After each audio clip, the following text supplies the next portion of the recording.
Happy New Year! Welcome back to everybody's favorite podcast. I'm your host, Bia, live from New England. It's Twilight Tonight, fan fiction edition. Bow chicka wow wow wow wow wow. Wow wow. So, today we are here with chapter 5 of Falling Beyond Redemption by Aaliyah Before You. As always, we're just going to crack right into it. There is like an author's note right at the top, so you can skip to maybe this timestamp here for the chapter. Okay, author's note. Just a teeny warning here for language and underage drinking. Also, once again, I'm still taking Stephenie Meyer's timeline and messing with it a bit. Jacob first discovers Bella's intention to have a real honeymoon in Breaking Dawn, Breaking Dawn, at the wedding reception. I've altered that to fit my story, so Jacob discovers that little bit of info here instead. Having said that, once again, Stephenie Meyer owns all the things Twilight, including all the characters mentioned in this fic. Sigh, yes, Edward too. Darn it. So true. Alrighty, so like I said, here we go. We are reading chapter 5 of Falling Beyond Redemption. Chapter 5, Unraveling. We're starting out with Bella's point of view, so I'm gonna try and summon her. No. Okay. Chapter 5. Unraveling. Bella's point of view. I listen as Charlie's cruiser pulls out of the driveway, pushing the food I have no appetite for around my plate. This wasn't the first time he'd been called away in the evening for something work-related.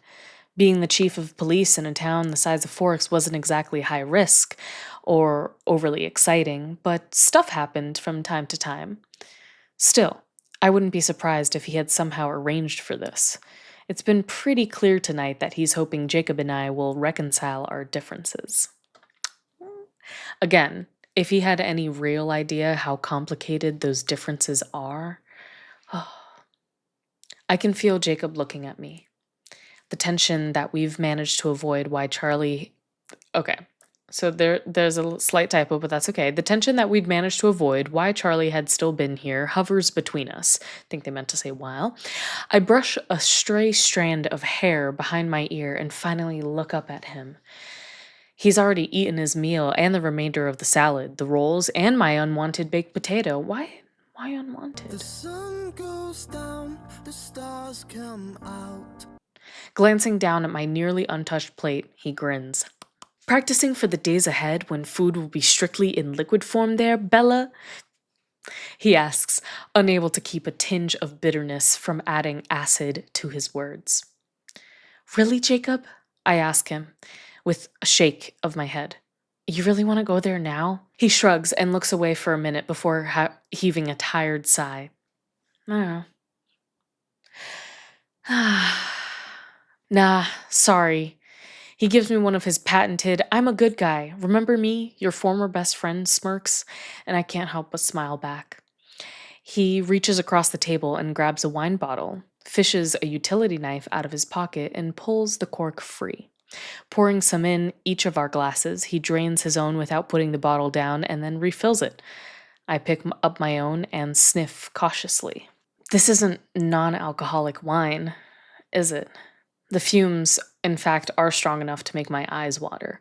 I blink through a sudden blur. Really? A wine? Jacob laughs. No, I got Seth to switch some labels for me. And if Charlie didn't leave? He shrugged, his grin widening. Your dad is strictly a vitamin R type guy, Bella. I wasn't too worried about him passing on a beer for a glass of wine. I watch as he drains half of the contents of his second glass and frown. You should go easy, Jacob. Sue Clearwater's wine has a reputation for being fairly potent. Ignoring my own glass, I stand and begin clearing dishes. I don't want to rush Jacob out the door, but I don't want to encourage him to stay and get drunk either. Here, let me help. he offers, rising from his chair and following me to the kitchen. I fill the sink with hot, soapy water and start scrubbing while he leans nonchalantly against the counter, watching me. His glass is full again. So, what's new, Bella? I shake my head at him, but smile anyway. Not a heck lot, Jacob. How about you? Well, let's see. I got my heart broken recently. But I guess that you already know that, so it wouldn't exactly count as new, would it? He laughs at my expression and punches me lightly on the shoulder. Or at least I think he meant to punch me lightly. The impact hurts and sends me staggering slightly to the side. Water sloshes out of the sink when I drop a plate trying to catch my balance. He steadies me with a soft oath and an apology. Still don't know your own strength, I see. He grabs a towel and stoops to help me mop up the puddle at our feet. Well, it doesn't help that you're so damn little, Bella, he mutters. He raises his eyes to mine, and for a second we both freeze. I can feel that energy, the one I wish wasn't there, crackling between us, and I try to stand and gain some distance. His arm snakes out before I can unbend my knees, latching around my waist. One sharp tug, and I'm stumbling towards him. His arm snakes out before I can unbend my knees, latching around my waist. One sharp tug, and I'm tumbling towards him. 1 second later, and I'm in his lap. I blink, disoriented, and scowl at his grinning expression. Not funny. Let me up. Stretching his impossibly long legs out in front of him, he settles back against the cupboards, keeping me pinned with ease. Why? The grin gets wider. Aren't you comfy? Because I am. I squirm, and he laughs at my efforts. Jacob, I mean it. Let me go. Sighing, he loosens his grip, but he doesn't actually let go. You know why Charlie invited me here tonight, don't you? I quit trying to get away and settle for rigid indignation. I can guess. I mutter. Can you? He laughs again, and his breath is strong with wine. His eyes seem slightly clouded as well, and I wonder if the last 2.5 glasses were his first of the night. Jacob, just let me up, okay? I try to sound firm.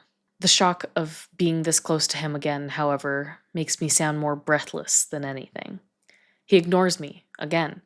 He's holding me easily with one arm around my waist, his hand holding my wrist gently but firmly against my thigh. My other arm is trapped between our bodies, while he picks at imaginary lint on my knee with his free hand. Looks like I'm not the only one who's not really thrilled with your engagement. He says the word engagement like it's a bad word. Like I used to say it, before I got used to the idea, before I fell in love with it. Actually, I'd say a lot of people aren't thrilled. Did you know talk around town is that you're pregnant? He doesn't wait for my answer. He just snorts in derision. Derision? What does that mean? Contemptuous ridicule or mockery. Okay. He just snorts in derision. People are so fucking useless, aren't they? I mean, does anyone actually look at the Cullens? I think about reminding him that not so long ago. He believed that all of the old Quaalude legends were just that. Legends. Things like the Cold Ones and being descended from wolves had amused him then. And he believed, like everyone else, that the Cullens were just regular people. Then I think better of it. He seems agitated enough. Sometimes it's hard not to laugh at the ones who say that shit. Even if leeches could procreate, it's not like they could do it with humans. God, people are stupid. I had to listen to 2 old ladies in the store the other day carrying on about it, and all I could think about was what they'd say if I told them the truth. I can feel anger beginning to tug at my insides, and I can't seem to resist asking, "What truth, Jacob?" He focuses on me, on my face, and his expression turns amused. The truth that you'd be dead right now if your so-called fiancé ever decided to test that procreation theory. Not knocked up, just dead. Shaking my head at him, I once again try and pull away. I might as well be yanking against steel shackles for all the good it does me. I would not be dead. I push each word out through gritted teeth and watch as his amusement fades. Don't even say shit like that to me, Bella. Don't forget, I'm in on the secret. Whatever, I growl. I have no intention of taking this conversation any further anyway. I'm not complaining or anything, Bella, but if you keep wiggling around like that, we're gonna have a conversation about the first thing that comes up. I immediately freeze and a blush creeps up my cheeks. I try to glare, but again, he just finds it funny. See? That right there, that speaks volumes. You're so innocent, Bella. How come I can see that and no one else can? He snorts again. Pregnant. What a joke. He releases me suddenly and I jump up, barely resisting the urge to slug him. Only the memory of the last time I tried that and broke my hand in the process stops me. I don't want to have this conversation, Jacob. I don't care what anyone thinks. I don't care what you think. His expression hardens. Do you not care what Charlie thinks, Bella? You're breaking his heart too. Can't you see that? I close my eyes, my hands balling into fists. Charlie doesn't understand. You know he doesn't. Do you really think, if he knew the truth, that he'd think you were still the better choice for me? Rising with emotion surprisingly graceful for his large size, he grabs his glass and swallows the contents, refills it, drains it again. His hand is visibly trembling when he refills it for the third time. Hell yes, I think he'd still prefer me. Edward is not fucking human, Bella. He's a goddamn leech, a vampire, a corpse. Christ, if Charlie knew, he'd sure as hell pick me, werewolf blood or not. Stop swearing, Jacob, and stop yelling, too. He shakes his head at me, and now I can see he's visibly trembling. He seems to realize it at the same time as I do, and he closes his eyes. I can see his chest rising and falling in slow, even movements as he strives to calm his anger and fight the change. Finally, he relaxes. He picks his glass back up and takes another drink. I reach for it, but he moves away. Jacob, I think you've had enough to drink. Please, give me the glass. I keep my voice calm, though I'm feeling anything but. Don't mother me, Bella. I'm fine. Alcohol has barely any effect on me. My metabolism runs so fast now, I burn it off faster than I could drink it. He sighs and runs a weary hand over his face. Look, he says softly, his face suddenly sad. I'm sorry for swearing, for yelling. It's just I grabbed the wine bottle, thinking to dump out the contents. Despite his logical reassurances, he really does seem a bit drunk, and I can't see any reason to let him continue to drink. The bottle is empty. Frowning, I try to count the number of glasses he's had and fail. My previously full glass sits empty on the dining room table, and even as I watch, he opens another bottle. I try to remember if I still have Sam's, or even Quill or Embry's phone numbers. Jacob won't be driving himself home if I have any say over it. Good, Bella, that's good. Prevent drunk driving. Prevent drunk driving, Bella. Jacob, stop. You've had enough.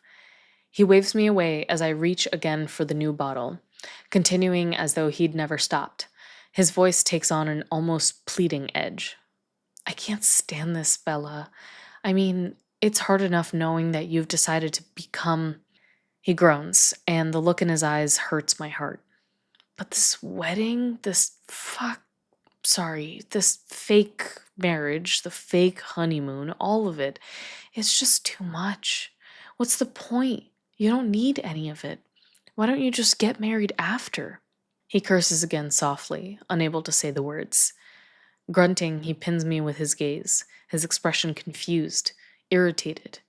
Why put on the show now? The show? My voice is ice cold, but he doesn't seem to notice. Are you stalling? Is that it? He takes a step towards me, the look on his face way too hopeful. I feel sick. All this time I'd been hoping that he was finally letting go, and he hadn't been doing that at all. He was still clinging, still grasping at straws. Because it's okay if you're not certain, Bella. You can wait. Jacob, shut up! I'm suddenly so angry I'm shaking. Why can't you listen? Why can't you understand? I love Edward. I want to spend forever with him, as his wife. The wedding is not for show. It is not fake. And my honeymoon, not that it is any of your damn business, won't be fake either. I take a deep, gulping breath. You know what, Jacob? You need to leave, okay? Just go. I point to the door and take a few steps back so he has lots of room to pass. I suddenly don't care anymore if he's too drunk to drive. Oh no, Bella. Let him go wrap Billy's truck around a tree somewhere. I instantly feel sick and guilty at the thought, but it doesn't stop me from spinning around and heading for the door. If I have to, I'll call Charlie, have him pull Jacob over and arrest him, let him spend the night in the Forks equivalent of the drunk tank. Whatever, as long as he leaves now, before this gets any more out of control. I reach for the door and yank it open. It's raining and the wind blows against me, though I barely notice. Tears begin to fill my eyes as he comes around the corner slowly. My vision blurs, and I shake my head at him one last time before I move away from the door and head for the stairs. I just can't do this anymore. Jacob grabs me from behind, spins me around so hard I stumble and fall against him. His hands around my arms feel like vice grips, and he shakes me hard enough I feel my teeth rattle. What the hell did you just say? What the hell, Bella? I wince and try and pull back, angry, hurt. Jacob, let me go, damn it. Just let go and get out. I'm not gonna do this with you anymore. God damn you, Bella. Don't you dare say shit like that to me and then tell me to leave. What the fuck are you trying to prove? Not a fake honeymoon? Furious, I try and wench my arms back, but his fingers bite into my flesh with steel tenacity. Unable to lash out physically, I let him have it verbally, both barrels blazing. My voice is loud and cold as I spit each word out, tears spilling down my cheeks in rage and frustration. My honeymoon won't be fake, Jacob. Edward and I are getting married. We're going to be husband and wife in every way. Deal with it. And then this is the last paragraph of the story, which is italicized. I wish now that I'd been stronger, that I hadn't let my pride get the better of me, that I'd kept my mouth shut. But by then I was so angry, so hurt, so tired of justifying my actions. To him, to Charlie, to my friends, even in small, stupid, useless ways, to the whole town, that I just lost it. The anger felt good. It felt righteous, and I deserved it. It was mine, and it burned right through every ounce of common sense I'd ever had. But more than any of that, I wish I hadn't started crying. The sting of tears caused everything to go out of focus, including the look of rage on Jacob's face. Maybe, if I'd seen it, saw that anger, and recognized it, maybe there was still some small chance I could have calmed him down. Maybe. Ooh, okay. That makes me think that Jacob is going to turn into a wolf in the Swan household.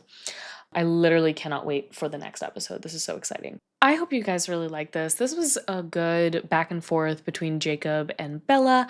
I didn't really like how physical he was with her, like holding her down and stuff, but I understand it's to show like how strong he is and things have changed and things like that. And how serious he's taking everything. Which I do get, obviously like he loves her and so he doesn't want her to die, but hopefully she doesn't die in this series. Anyway, Happy New Year. I hope you have a Twilight year. That is all for today, folks. This has been Twilight Tonight Fan Fiction Edition. Bow, chicka, wow, wow, wow, wow, wow. Down, down, down, down, down, down, down, down. Peace out. Bye. Bye. Bye. Jacob, stop. You've had enough.